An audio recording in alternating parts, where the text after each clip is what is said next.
The Quiet One. Kira Vasquez sat in the back row of the classroom and said nothing. She had been saying nothing for 3 months now, ever since she arrived on Station Varanthos 12 as the first human exchange student in the history of the Galactic Union Academy, and she had gotten very good at it. The classroom was enormous by human standards, built to hold species that ranged from 2 feet tall to nearly 10, and the seats were arranged in a curved amphitheater that rose up toward the ceiling like the inside of a shell, and Kira sat at the very top, in the very last row, where she could see everyone, and no one had to see her. Below her, 36 students from 19 different species listened to instructor Terrellian Voss explain the political structure of the Galactic Union's inner council, and his voice was deep and smooth like gravel rolling downhill, and his scales caught the overhead lights and threw little green reflections across the walls. He moved his massive hands. Voss was Celari, which meant he was 8 feet tall and built like a war monument, and he had been teaching advanced xenopolitics for 40 years, and he had never once called on the human girl in the back row unless he absolutely had to. Kira did not take this personally. She did not take anything personally anymore. The seat beside her creaked, and Prelt leaned over with all 6 of his limbs folded nervously against his thorax, and his compound eyes glittered in that way they did when he was about to whisper something he thought was important. "Did you finish the reading on the Thenari Trade Accords?" he asked. "Yes," Kira said. "All of it." "All of it?" Prelt made a clicking sound that was his species' version of a sigh, and he said, "I only got through half before my secondary brain started aching." And Kira almost smiled, because Prelt had 2 brains, and she only had 1, and she had still finished first. Did not say this, because she had learned very quickly that the galaxy did not enjoy being reminded what humans were capable of. Down in the front row, Zael Corin raised her hand, and her movement was so graceful it looked like someone had choreographed it, and her silver fur caught the light the way expensive things always seem to. And when Voss called on her, she stood and delivered her answer in a voice that was silk wrapped around steel. The Thenari Trade Accords were revolutionary because they established the principle of mutual economic dependency between species that had previously operated in isolation, Zael said, and the class murmured in approval, and Voss nodded with the slow satisfaction of a teacher whose favorite student had once again proven worthy of favoritism. Then Zael added, almost as an afterthought, "Of course, some species were still burning hydrocarbons and fighting wars over territory when this was happening, so not everyone was ready for civilized economics." She did not look at Kira when she said it. She did not need to. The class laughed, and it was the kind of laugh that was not quite cruel enough to be reported, but not quite kind enough to be forgiven. And Kira heard it the way she heard all such laughs now, which was to say, she heard it and let it pass through her like wind through an open window. Prelt's limbs tightened beside her, and she could feel his anger on her behalf, radiating off him like heat. And she reached over and tapped one of his smaller arms gently, twice, which was their signal for, "I am fine, do not start something." He clicked unhappily, but stayed quiet. After class, the students filed out in clusters, organized by species and social standing. And Kira walked alone through the wide corridors of the station toward the residential wing, and the ceiling above her was transparent, showing the endless black of space scattered with stars that looked close enough to touch, but were really so far away that the light reaching her eyes had started its journey before her grandmother was born. She passed a group of Palaxian students who went quiet as she walked by, and she passed 2 Gorvathi cadets who stared at her with open curiosity, the way people stared at animals in a zoo. And she passed a news terminal that was running a segment about Earth's ongoing probationary status in the Galactic Union. The anchor, a 4-armed Krelian with a voice like a bell, was interviewing a Union official about whether humans had demonstrated sufficient civilizational maturity to warrant full membership. Their technology is adequate, the official said, and the word adequate landed like a small insult dressed in polite clothing. But their aggression index remains the highest of any species ever admitted to the Union, and there are legitimate concerns about whether a species with their history of internal warfare can be trusted to participate in galactic governance without incident. Kira kept walking. She had heard this before. She had heard all of it before. In her small room in the residential wing, she sat on the edge of her bed and looked at the pendant hanging from her neck, a small silver disc with an image of a man carrying a child across a river. And it was old and scratched and worthless by galactic standards. But her father had pressed it into her palm the day she left Earth, and his hands had been shaking, and his eyes had been wet, and he had said, "You are going to represent all of us out there, Kira, and they are not going to make it easy. And I need you to remember that being strong does not always mean fighting." She held the pendant now and turned it over in her fingers and whispered to the empty room, "Stay quiet, stay small, make them proud." Then she opened her notebook and studied until the station dimmed its lights for the night cycle. And she studied for 2 hours after that. Humans did not need as much sleep as the Union thought they did. And because Kira Vasquez had not come across the galaxy to be adequate, she had come to be undeniable. And far beyond the station, past the sensor range of even the most advanced detection arrays, something moved in the dark between the stars. It had no name that living species still used. It had been gone for 400 years, and the galaxy had been foolish enough to believe that meant it was gone forever. It was not gone. It was hungry. What moves in the dark? 3 days later, 2 stations on the outer rim of the galaxy went silent. It was not a dramatic silence, not at first, because stations lost communication all the time due to solar interference or equipment failure or simple bureaucratic laziness. And so when Outpost Callan 7 missed its scheduled check-in, the Union Communications Office flagged it as a minor anomaly and assigned a technician to investigate remotely. When Outpost Drethys 4 went dark 6 hours later, they assigned a second technician. Nobody panicked. Nobody even raised their voice. Kira noticed. She noticed because she had a habit of reading the station's internal news feed every morning before class. Not the polished public broadcasts, but the raw data logs that the Academy made available to senior students for research purposes. And most students ignored these logs because they were boring and dense and filled with numbers that meant nothing. Kira knew what to look for. She had grown up on Earth, and on Earth you learned very early that the things that wanted to kill you did not announce themselves with noise. They announced themselves with silence. And the sudden quiet of 2 outpost stations, separated by 12 light-years, but connected by a straight trajectory line, was exactly the kind of silence that made the hair on the back of a human neck stand up. She pulled the data onto her personal tablet during breakfast and began mapping the coordinates. Prelt sat across from her in the dining hall with a tray of nutrient paste and watched her work with the patient confusion of someone who had long ago accepted that his human friend did strange things for reasons he would only understand later. "What are you looking at?" he asked. 2 stations went dark on the rim, Kira said, without looking up. "That happens all the time. Not like this, not 2 on the same vector line within 6 hours of each other." Prelt leaned forward and looked at her screen, and then leaned back and said, "I do not know what a vector line is." "It means they are in a straight line, and whatever reached one of them could reach the other by traveling in a single direction without stopping.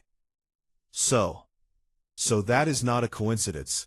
That is a trajectory, and something is moving along it." The dining hall buzzed around them with the chatter of 100 species eating 100 different meals, and nobody else was talking about silent outposts. And Kira felt the familiar loneliness of seeing something that no one else wanted to see.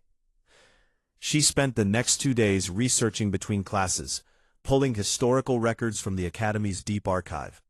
And what she found made her stomach cold. 400 years ago, the galaxy had faced a predator species called the Vrekari. And they were hive-minded and biomechanical and ancient beyond measurement. And they moved through space in massive swarms that latched onto stations and ships and stripped them of every useful resource, including the living things inside. And they had nearly destroyed the Union before a coalition fleet drove them into the deep void between galaxies. The records said the Vrekari were extinct.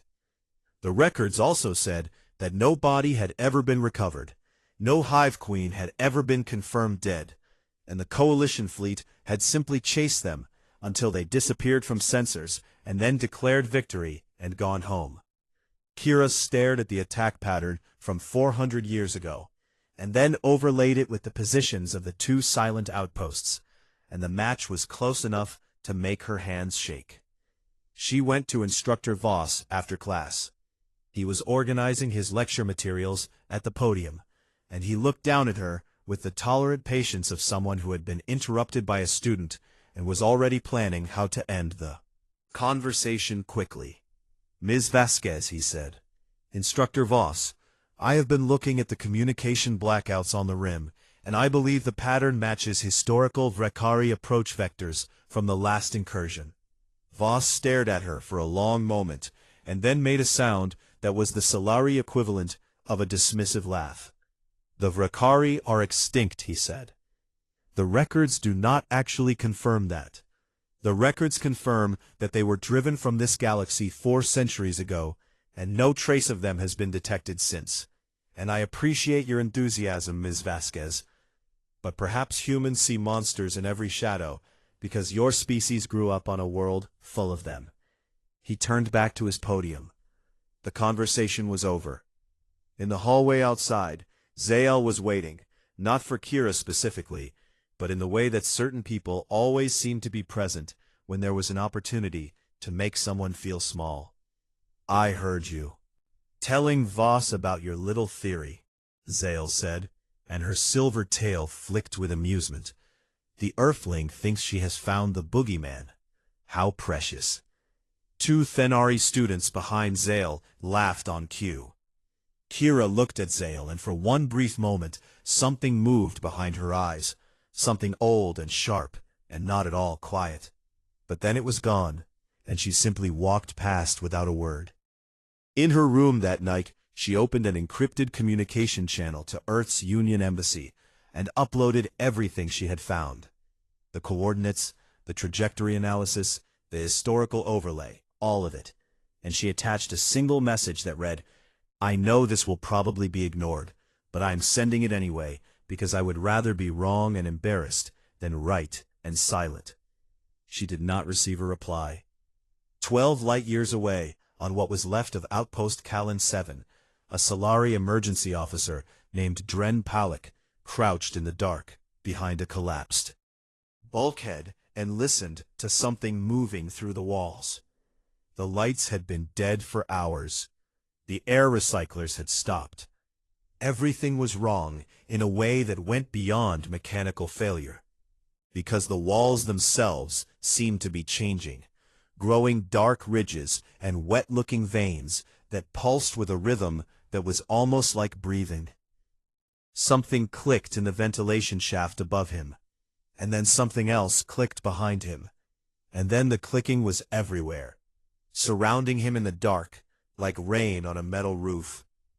He activated his emergency transmitter with fingers that would not stop trembling, and he spoke one word into the static. "Vrekari." The transmission lasted half a second before something tore the device from his hand. Back on Station Varanthos 12, the lights in Kira's room flickered. Just once, just for a moment. She looked up from her desk and stared at the ceiling, and her expression was not surprise. And it was not fear. It was recognition. Something was coming, and Kira Vasquez The quiet girl from Earth who never spoke in class was the only one on this station who knew what it was. The morning started like every other morning. Instructor Voss stood at his podium and spoke about the economic implications of the third Krelian expansion, and his voice filled the amphitheater the way water fills a bowl, steady and even and impossible to escape. And the students sat in their rows and took notes, or pretended to take notes, or stared at their tablets under their desks. Kira sat in the back row with her notebook open and her pen moving in short, careful strokes, and Prelt sat beside her with 3 of his 6 limbs holding different writing instruments, because Gorvathi note-taking was an art form that required multiple simultaneous annotations.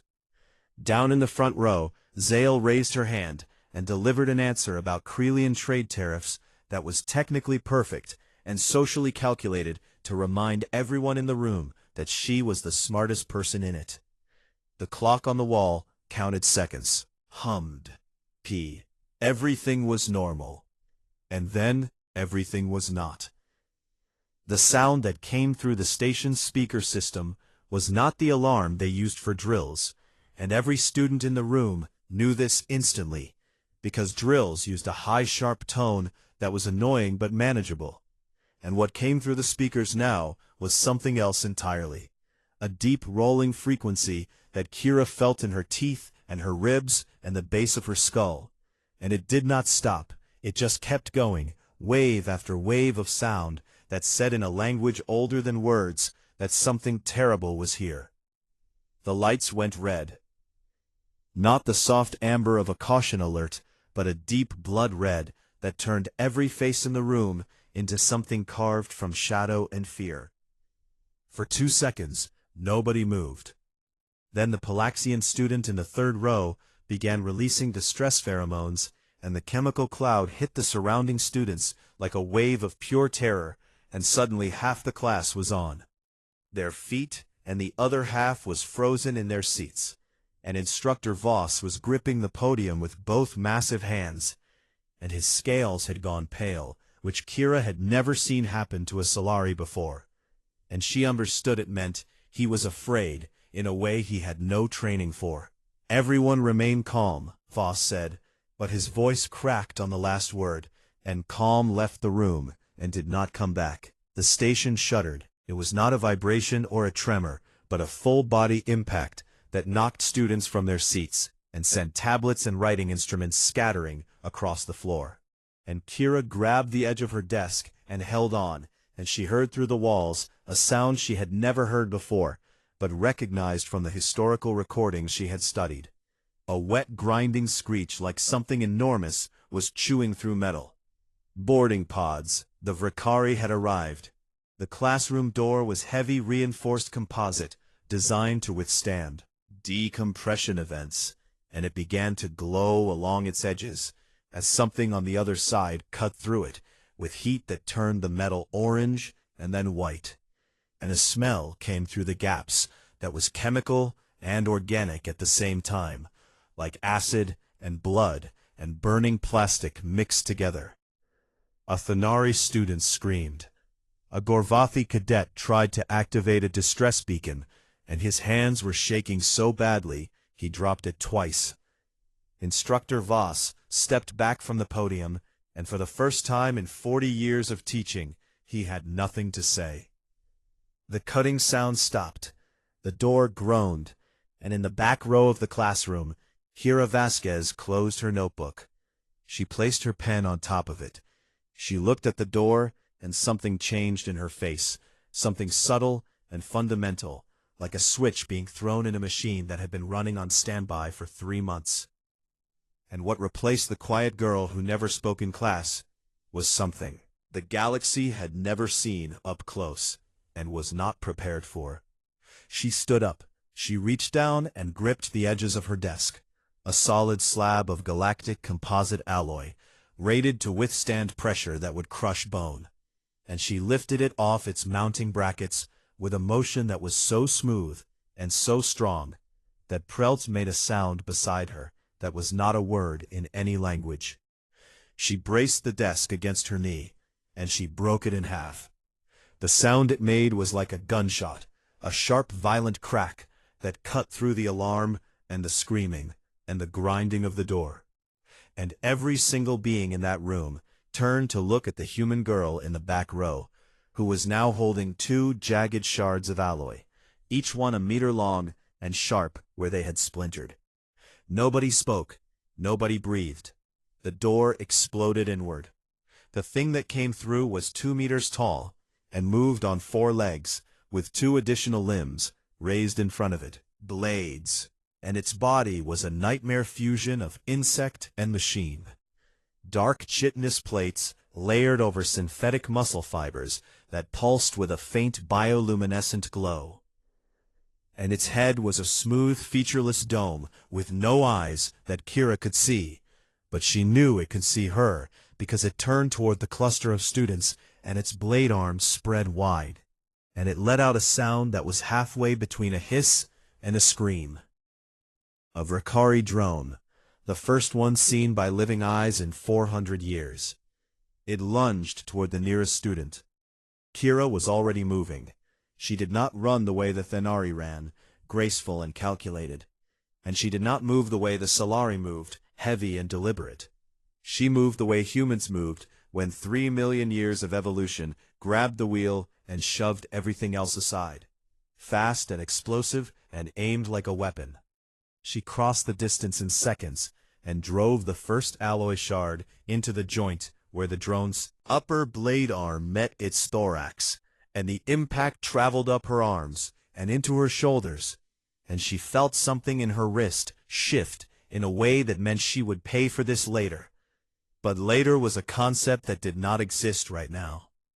The drone shrieked and swung its other blade, and the edge caught Kira across her left arm and opened a gash from elbow to wrist, and blood came out red and fast, and she did not stop.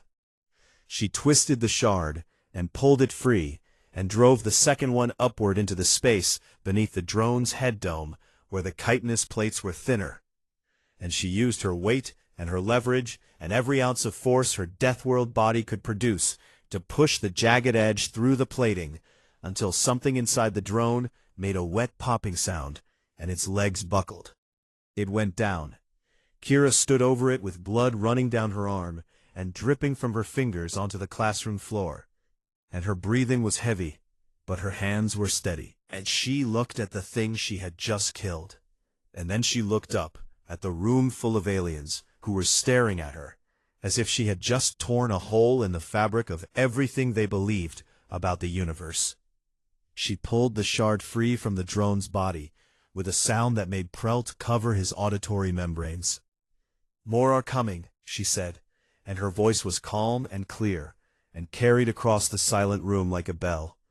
"We need to move, now." Nobody moved.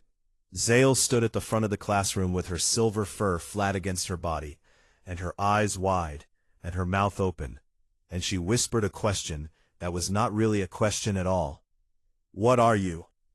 Kira wiped the blood from her improvised weapon onto her uniform, and looked at Zale with eyes that were brown and ordinary, and completely without mercy. "I am from Earth," she said. "We grew up alongside things that wanted to eat us too." She turned toward the broken door and held both shards ready, and behind her, one by one, the students began to stand. Deathworld Doctrine. The corridor outside the classroom was dark and red and wrong. The overhead lights had been damaged, and only every third panel still worked, casting pools of crimson glow separated by stretches of shadow that seemed thick enough to touch. And the walls had a faint sheen on them that Kira recognized from the historical files as Vrikari bioresin, the first stage of what the old records called conversion, the process by which the hive turned foreign structures into extensions of itself. They had maybe an hour before the station started becoming part of the swarm. Kira did not share this information with the group. She stood at the broken doorway and looked left and then right, and listened with every part of her body, not just her ears, but her skin and her gut and the ancient part of her brain that her ancestors had used to survive savannas full of predators. And she made a decision in 3 seconds that a committee would have debated for an hour. "Left," she said. "The central bunker is 4 levels down and 2 sections over. The main corridor will be overrun by now, so we go through the maintenance tunnels." Instructor Voss stepped forward, and his voice had found some of its old authority, though his scales were still pale and his hands were still shaking. "Ms. Vasquez, I am the senior faculty member here, and I should—" "Can you fight?" Kira asked. Voss stopped. "Can you navigate maintenance tunnels without a map?" she asked. He did not answer. "Then stay in the middle of the group and keep them moving, and if something comes from behind, you are big enough to block the corridor for 10 seconds, and that is all I will need." She did not wait for him to agree. She turned to the students, and she looked at them the way a general looks at untrained civilians who have just become soldiers, whether they wanted to or not, and she began assigning roles with a speed and precision that startled everyone, including herself. "Prelt, you are on point with me. Your compound eyes can see further in low light than anyone else here. You tell me the moment you see movement." Prelt clicked his mandibles and moved to her side. And he was terrified, but he moved anyway, because Kira had asked, and that was enough. "Kellish," she said to the Palaxian student who had been releasing distress pheromones, "you can control what you release, yes?" The Palaxian nodded with wide, trembling eyes. "Vrakari scouts navigate partly by chemical signals. If we encounter a lone scout, I need you to flood the corridor with the strongest confusion pheromone you can produce. Can you do that?" Kellish stared at her, and then slowly nodded again, and for the first time since the alarm had sounded there was something in his expression besides fear. "Gorvathi cadets," Kira said, and the 3 insectoid students straightened at the command in her voice. "Exoskeletons can take impacts that would kill anyone else here.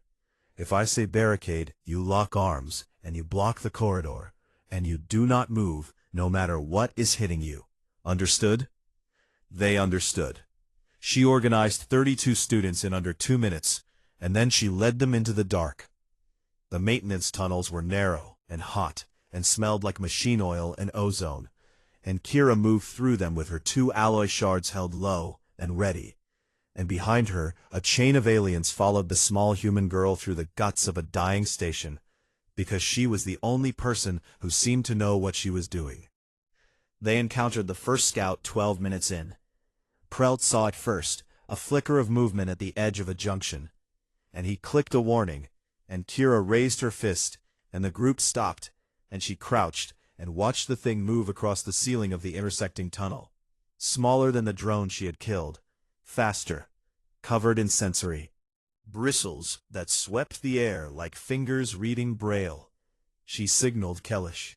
The Palaxian closed his eyes and concentrated, and released a cloud of pheromones so thick Kira could taste them, bitter and electric, and the scout froze on the ceiling, and its bristles went rigid, and it turned in a confused circle 3 times, and then skittered away in the wrong direction.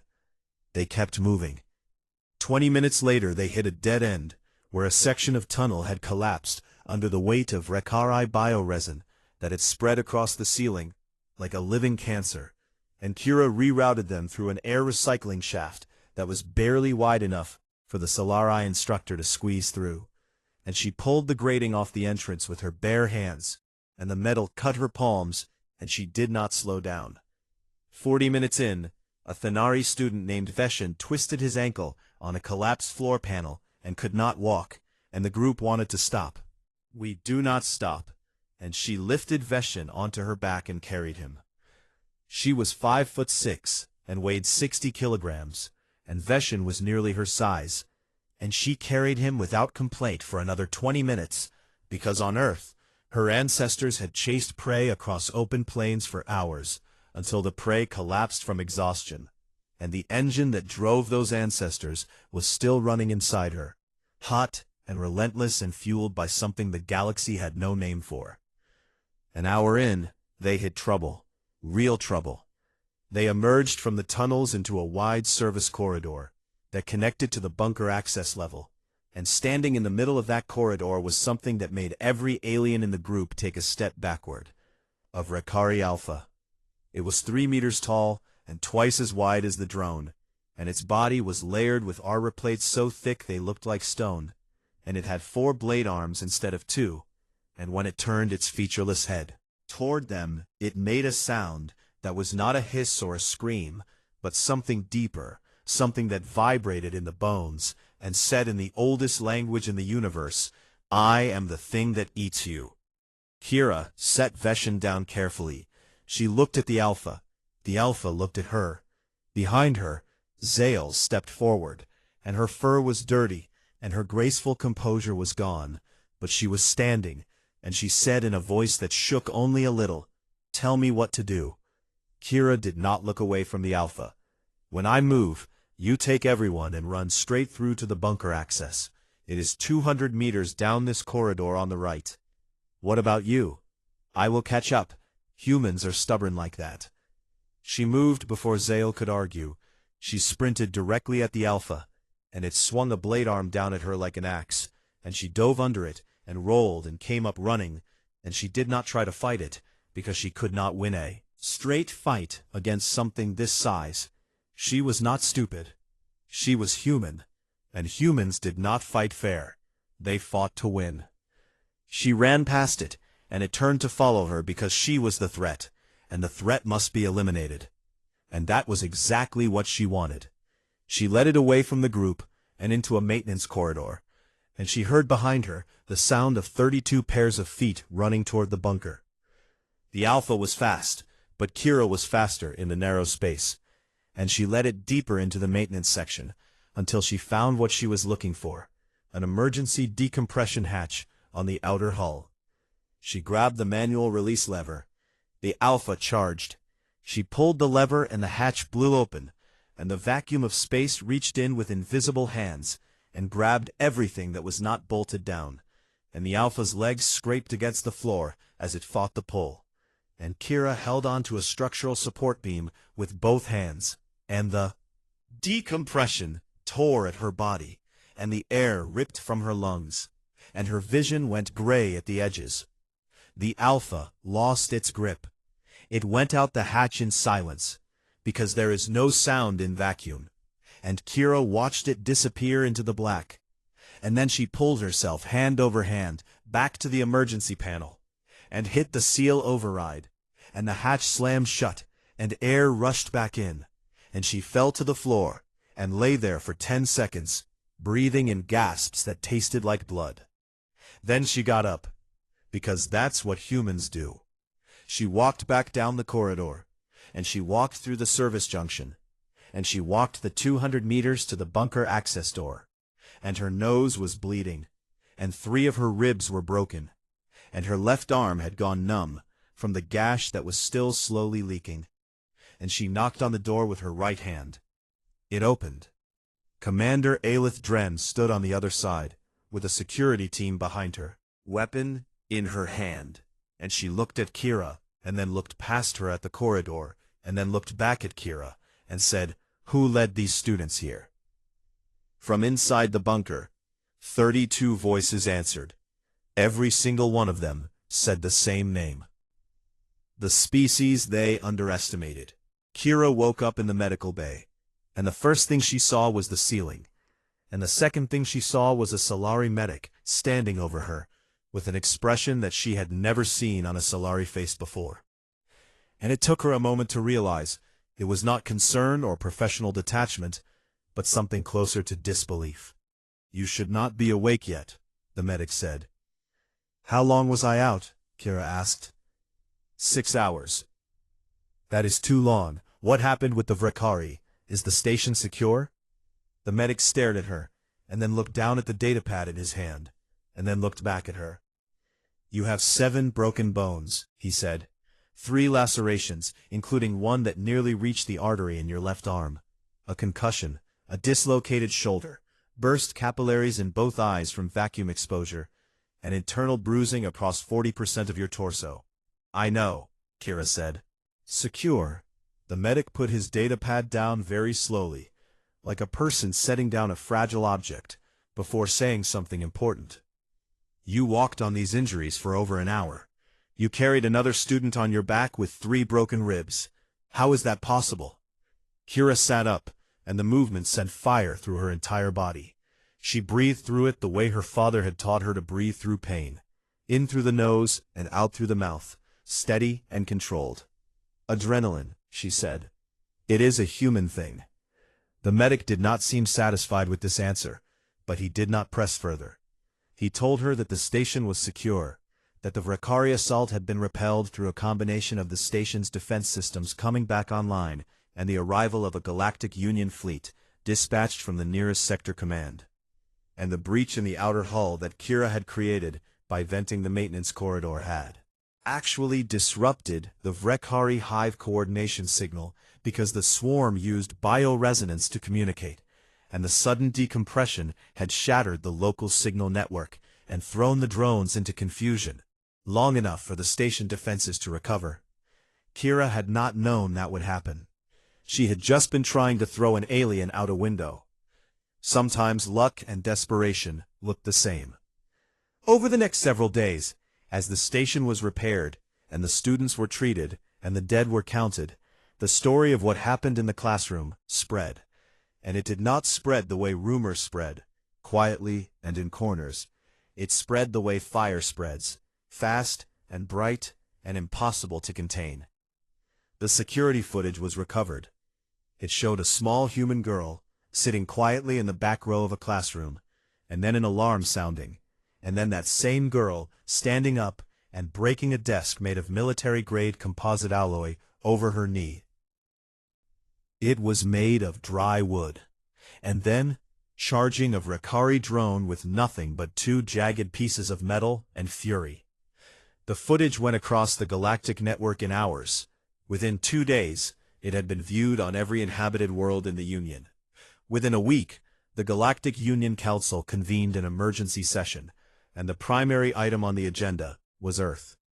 The council chamber was enormous, a vast circular hall, with seats arranged in concentric rings that rose toward a domed ceiling painted with the stars of every member system, and representatives from 400 species filled those seats.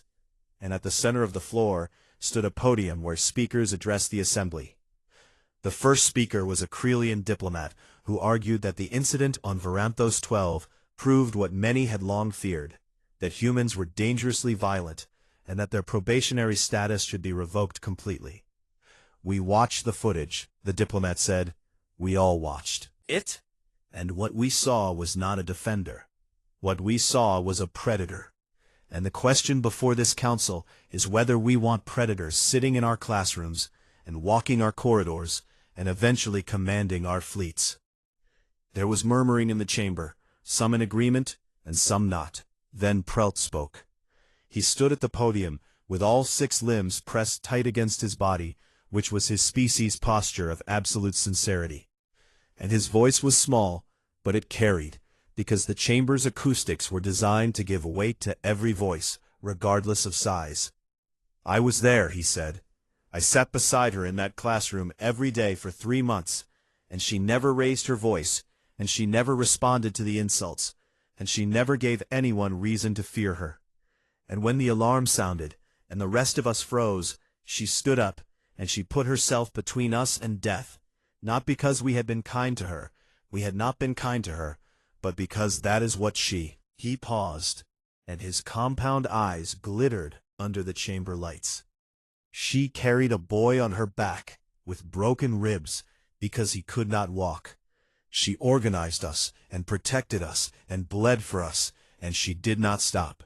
She did not stop even when her body was failing, because something inside her would not let her stop while others were still in danger.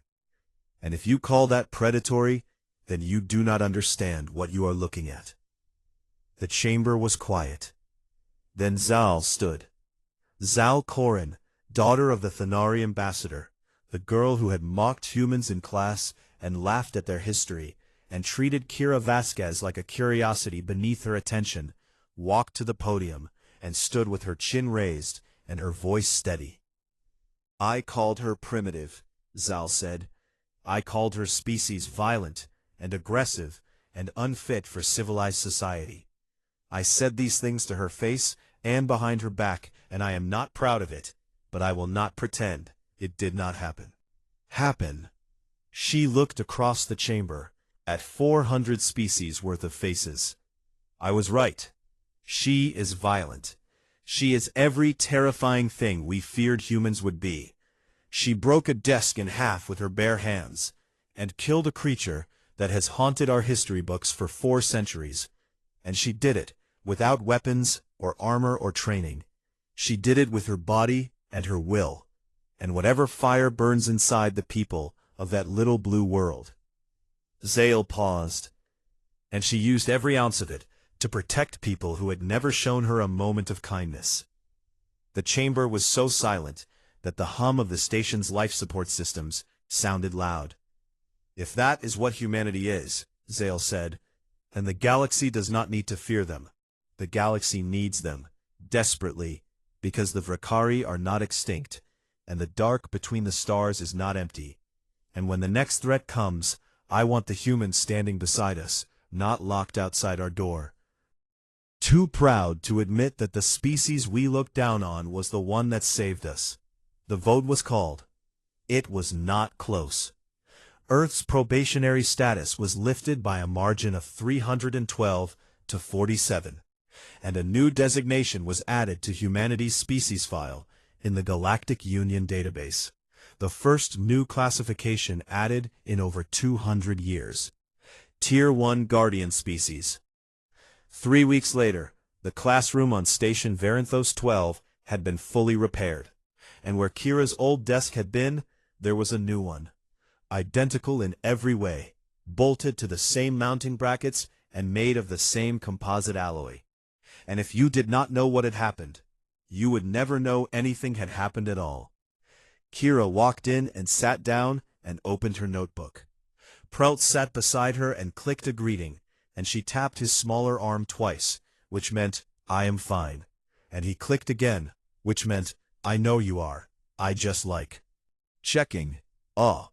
Zale walked in, and for the first time in 3 months, she did not sit in the front row. She sat in the row directly behind Kira, and when Kira turned to look at her, Zale gave a single slow nod that carried more weight than every word she had ever spoken. The other students filed in, and the room filled, and the ambient hum of 36 students settling into their seats created a sound that was ordinary and precious in the way that ordinary things become precious after you nearly lose them. Instructor Voss entered and stood at his podium and looked out across the room, and his eyes found Kira in the back row, and he paused. He did not call her Ms. Vasquez. He used a word in Solari that Kira had only ever heard in recordings of military ceremonies, a word that roughly translated to one who stands between the darkness and those who cannot fight it.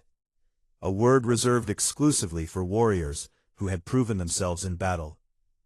Kirathal Vasquez, he said, and every student in the room heard the weight of what that title meant. Would you care to begin today's discussion? Kira looked up from her notebook. She was still small. She was still quiet. She was still sitting in the back row, but every being in that room knew what she was capable of.